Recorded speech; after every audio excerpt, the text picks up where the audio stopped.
Tingnan yung tindahan. Hingi ako ng chichirya para kay Reynang Princess. Huli ka! Ah! May tao! Hoy, Diwata! Huwag kang maingay! Niloloko lang kita! Bebang! Tulong! Si Rafaela yun na! Baka napahamag siya! Kailangan ko siyang tulungan! Ops! Diyan ka lang, Bebang! Huwag kang aalis! Reyna Princess! Nasa panganib si Rafaela! Baka kunin siya ng mga tao! Kaya tutulungan ko siya! Hindi pwede! Dapat nga mawalain si Rafaela para walang agos sa magic wand ko! Ang sama-sama mo, Princess! Gaman ka sa kapangyarihan! Ipagpatuloy mo yung pagbabaypay, Bebang! Kung ayaw mong maging palaka!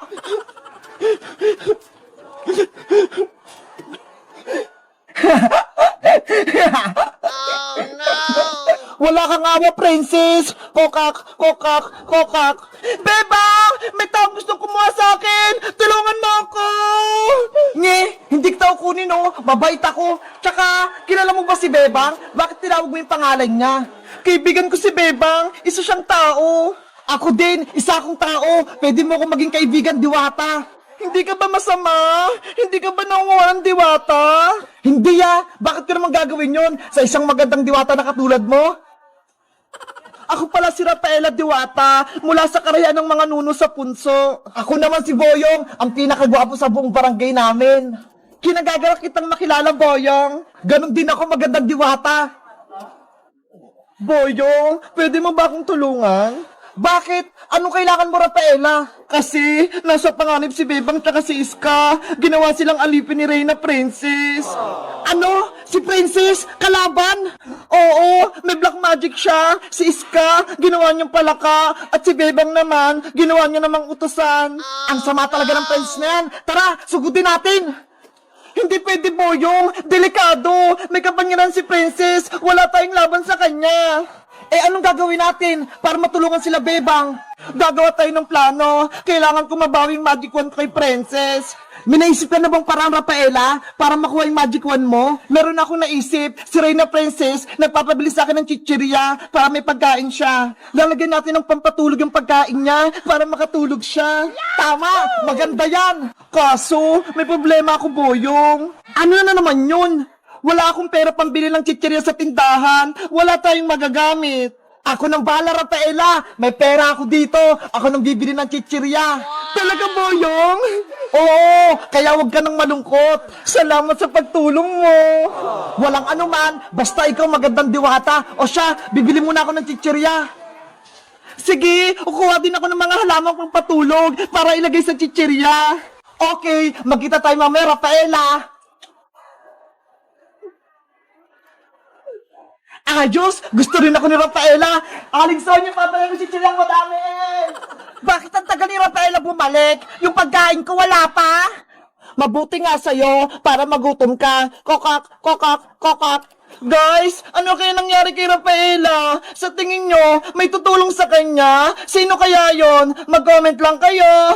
Bye-bye! Cutie Bird, dito ka lang muna ha. Antayin mo kami. Bibili lang kami ni Big Bird ng suka. Bilisan mong bumili, Bebang. Maampun sa labas. Baka mabasa ka pa. Apo, Nay!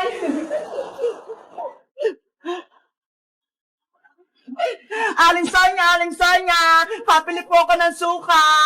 Anong sukang bibili mo, Bebang? Sukang malaki po, yung nakabote. Oh, ito, Bebang. Salamat po, Aling Sonya. Ito po yung bayad ko.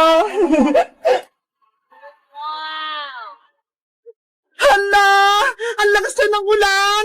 Parang gusto kong maligo! Siguro naman, hindi ako pagagalitan ng nanay kapag naligo ako! Minsan lang naman to! Chickbird, tara maligo tayo! Wow! Ang daming tubig! Parang ilog! Hala!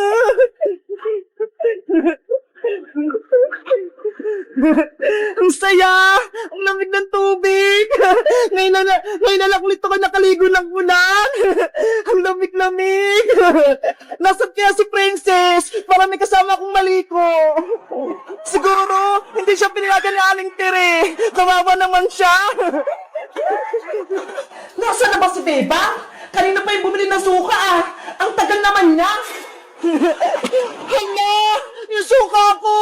Nabitawan ko! Ay, suka! Bumalik ka dito! Suka! Suka! Bumalik ka rito! Malalagot ako kay nanay!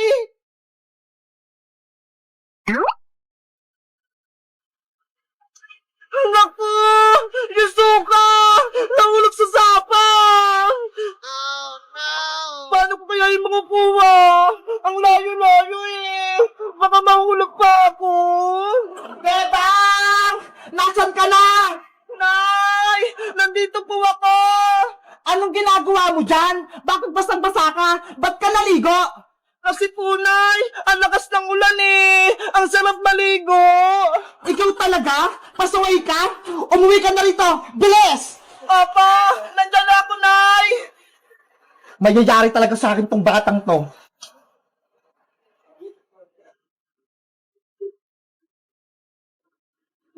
Ano kaya sasabihin ko kay nanay? Yung suka! Wala na! Nay! Nandito na po ako! Tignan mo! Basang-basa ka na! Pumasok ka na lang sa loob! At nasan pala yung pinabibili ko sa suka? Nay! May masama pong balita! Yung suka niyo po! Wala na! Nahanap na sa sapa! Ano? Nawala? Paano nangyari? Nabitawan ko po kasi! Nahulog sa umahapos na tubig! Kaya ayun! Napunta siya sa sapa! Ikaw talagang bebang ka? Pinaiinit mo talaga yung ulo ko? Halika rito! Nang matikman ko tong sandok ko! Nay! Wag po! Nanay! Hinahabol ako! Huwag kang babalik dito hanggat hindi mo dala yung suka! Saan ko hanapin yung suka? Inagos na ng sapa!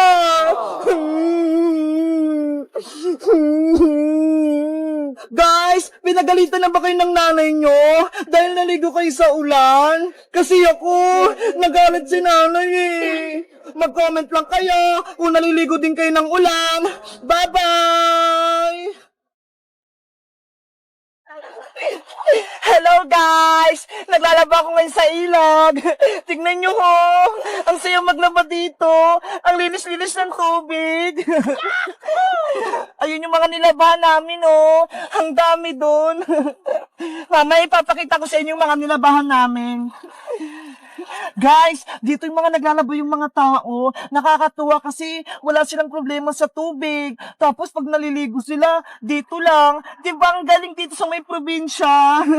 Sana sa amin, ganito din oh.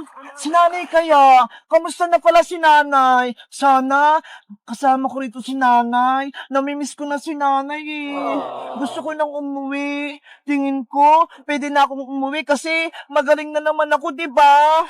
Sa tingin nyo, uwi na ba kami? Ako kasi, gusto ko nang umuwi eh.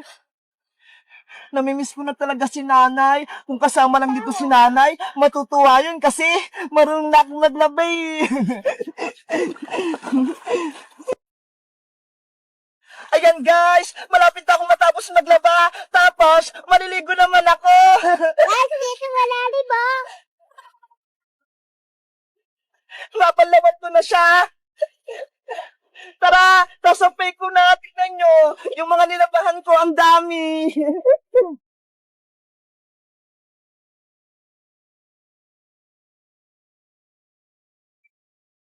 Ito guys, oh, ganito lang maglaba. Isasampay lang namin siya dito. Charan! Di ba ang dami naming nilabahan? Tapos, maya-maya tuyo na yan. Ang galing. Buti pa rito, kahit hindi ka magsampay, matutuyo na kasi sobrang init eh.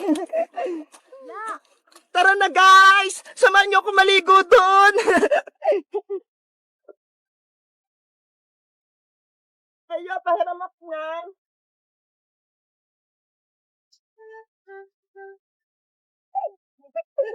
Ang saya dito sa probinsya, ang lamig-lamig ng tubig, tapos parang wala kang problema, yung wala kang iniisip, katulad si Maria, pati si Tita Margaret. Ayan, Ang lalim dito ata, guys. Wow!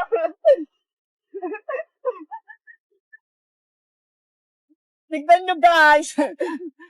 Aanutin kaya ako nito. Yahoo! Ah! Ang saya magpadulas.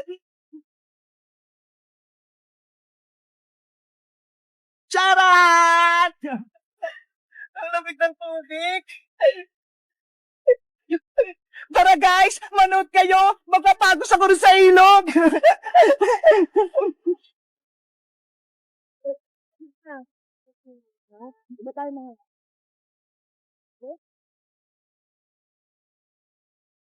Ayan, magpapagos na ako. 1, 2, 3! Wow! Ang saya! Ah!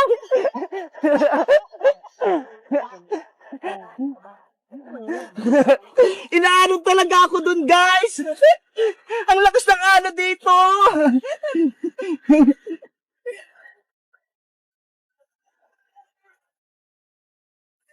Ang lakas ng atos, guys! Inaanod ako baka pumunta ako sa malalim. Ang lamig-lamig talaga ng tubig. Ang sarap-sarap talaga dito. Sana dito na lang kami tumira ni nanay. Ay, may ginawa pala si Matay doon na swimming pool. Doon siya naliligo. Tara, puntahan natin.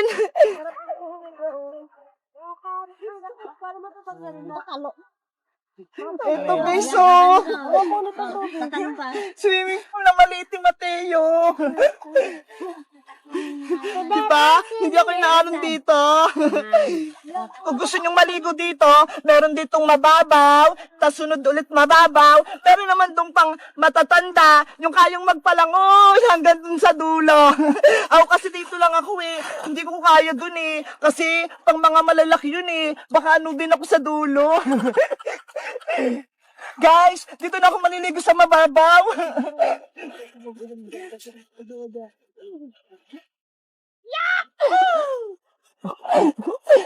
Ang lamig ng tubig, ang sarap. Saktong lamig lang. Pwede ka nga matulog dito eh. Sa sobrang lamig niya.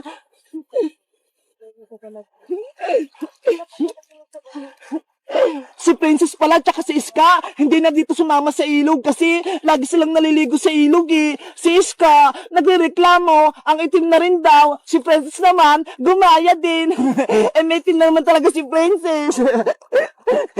Basta ako, kahit mangitim ako, okay lang. Basta, nakaligo ako sa gusto ko, lalo na sa ganito sa ilog. Diba guys?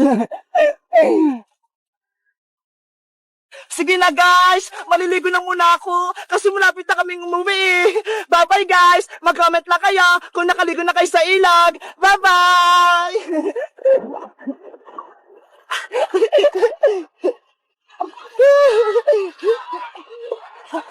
Bye-bye!